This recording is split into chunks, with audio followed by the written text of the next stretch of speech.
Haryanvi singer अंकित बाल्यान के case में gym के बाहर की सीसीटीवी फुटेज हाथ लगी है, जिसमें क्लियरली देख सकते हो आप कि इस वारदात को किस प्रकार का अंजाम दिया गया था। अंकित बाल्यान जैसे ही जिम से बाहर निकलते हैं तो शाम के तकरीबन 6-6:30 बजे का टाइम था और 10-15 कदम पीछे ही उनकी एक ब्लैक स्कॉर्पियो गाड़ी खड़ी थी और जो 4 अपराधी पहले से ही उनकी फिराक में पूरी प्लानिंग के साथ बैठे हुए थे। जैसे ही अंकित बाल्यान गाड़ी की तरफ चलते हैं तो तुरंत उनके पीछे पीछे आते हैं। उन्होंने पहले हवा में फायर किए थे, उसके बाद अंकित बाल्यान पे ताबड़तोड़ फायर करना स्टार्ट कर देते हैं, जिसमें एक गोली उनके सिर में लगी थी, जिसके कारण बताया गया है कि उनकी मौत हुई थी। यह माहौल देख के जो वहां पे सड़क पे बंदे चल रहे थे उनमें अफरा तफरी का माहौल पैदा हो जाता है और इस दौरान जिम के अंदर से भी 3-4 बंदे ये देखने आते हैं कि बाहर क्या हुआ है, तो वो भी जब इस वारदात को देखते हैं तो डर के मारे वो भी अंदर घुस जाते हैं। इस मामले में यूपी एसटीएफ और हरियाणा एसटीएफ पुलिस की टीम में लगातार सबूत जुटाने में लगी हुई है और पुलिस वालों का यह भी कहना है कि जो अपराधी है वो हरियाणा से आए थे, क्योंकि जो उनकी लोकेशन का पता चला है वो हरियाणा की ही पता हुई है, जिसमें 4 अपराधी थे जो 2 बाइकों पर आए थे और हरियाणा से यूपी में एंट्री करी थी।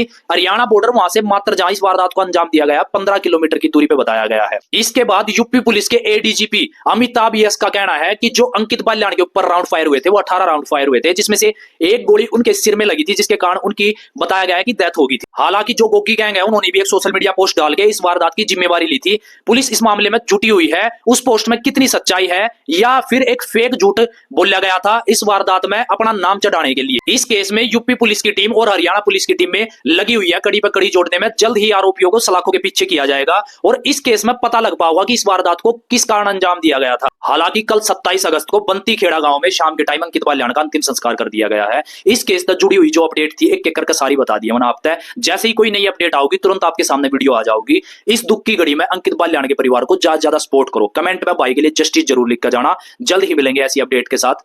जय हिंद, जय भारत।